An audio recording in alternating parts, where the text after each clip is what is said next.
should you bring your spouse back to the United States or a Western country? Well, today we are going to discuss.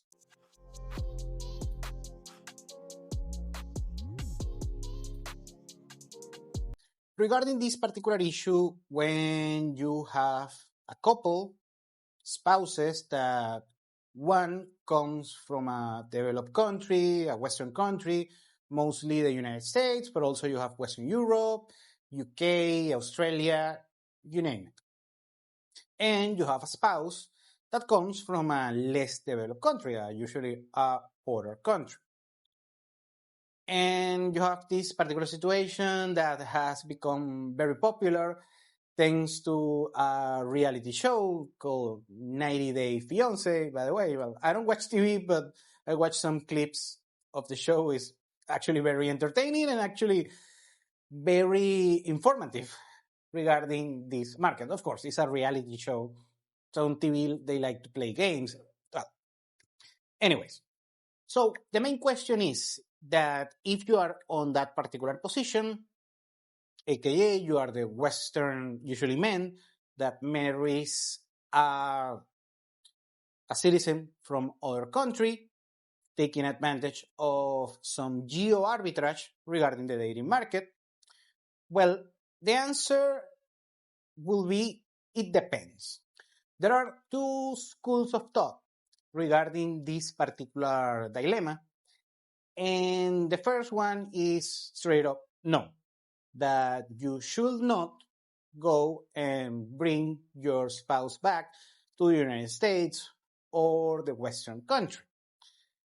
And you have another school of thought that says, just take the shot and bring her back.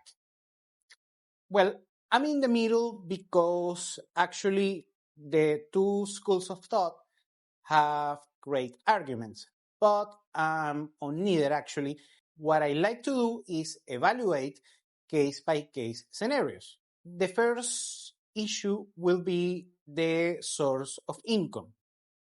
Depending, of course, usually on these particular relationships, not all, usually one makes a significant amount of income compared to the other spouse. Usually it's the man.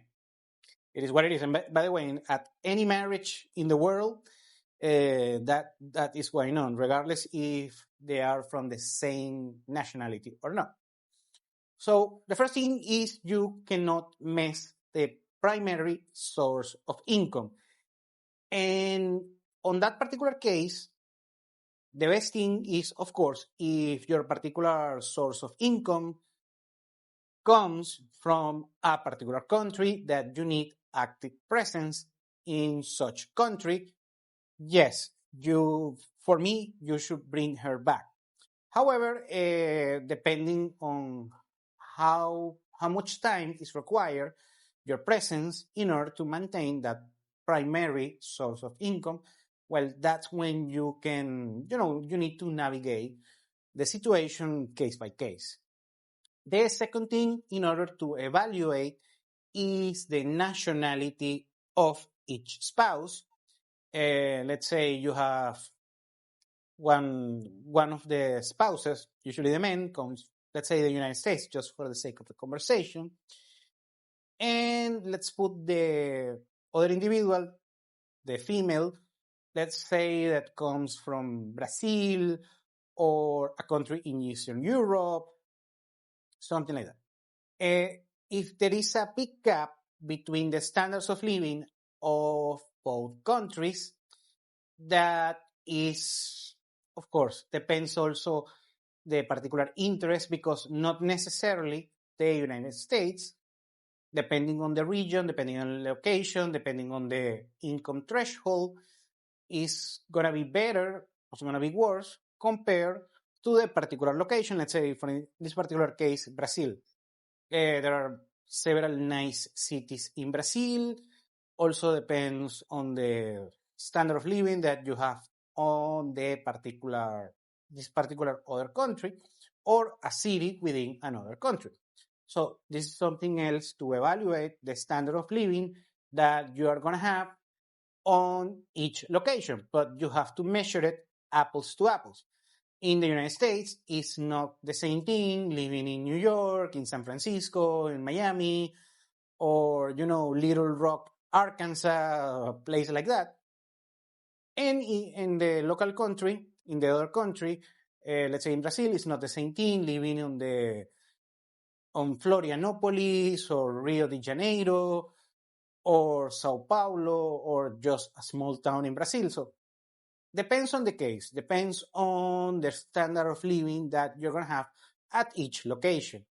The number three, and arguably on personal reasons, is going to be the most important. It's going to be the value gap that you have between spouses. When a marriage gets, the transaction of the marriage gets completed, it's usually because the man has higher socioeconomic status. And that happens everywhere. There are a few, of course, outlier cases, but those are outliers. The rule of thumb, usually the man has a superior socioeconomic status. Now, what can also happen, let's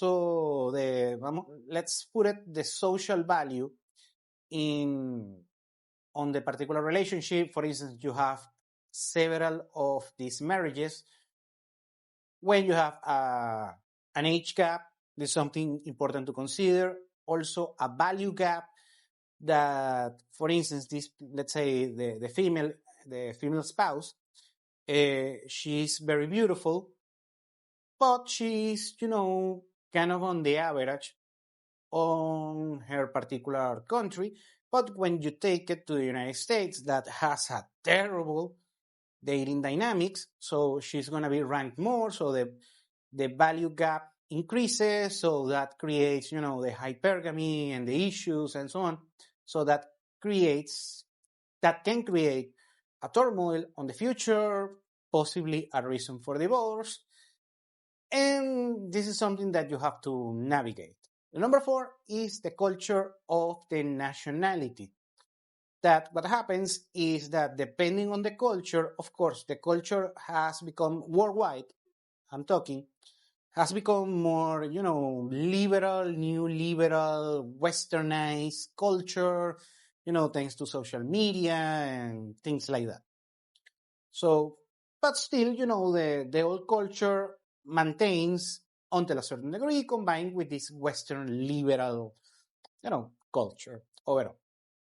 Anyways, so also that's a factor to consider because depending on how good or how bad is that culture just for marriage purposes, and that's gonna affect a lot, the odds of maintaining or sustaining a happy marriage life within a Western country or on the home country of the spouse. And number five is the profile of the female spouse. Because that changes a lot. Remember, not everyone is the same when you go to a different country. Not everyone is going to be the same. You have people, especially females, that are more traditional and they are better, let's say, wife material, better, trad wife material, something like that. Some others are not the same. So it's a case by case scenario that has nothing to do with the nationality, but the, let's say, emotional performance of the female spouse. So on that regard, you will have to evaluate how is such performance on your particular female spouse.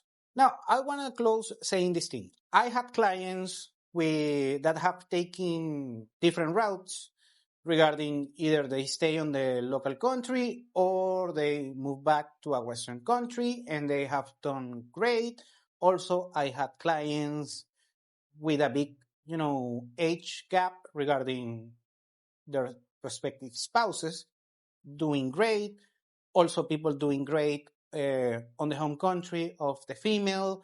So on that regard, it's just odds, depending on the odds of your particular relationship. And so anything can go well or can go sour. But the main issue is always have a hedge, have a plan, and most likely everything will work out. Okay, so on that regard, I've seen many cases. I have a sample size considerably right now of real actual experience on that regard. So depends, it's a case by case scenario. Thank you for watching Continental Insider. Please like, share, and subscribe. Follow us on social media. And if you want to work with us, continentalinsider.com. Thanks again, and have a nice day.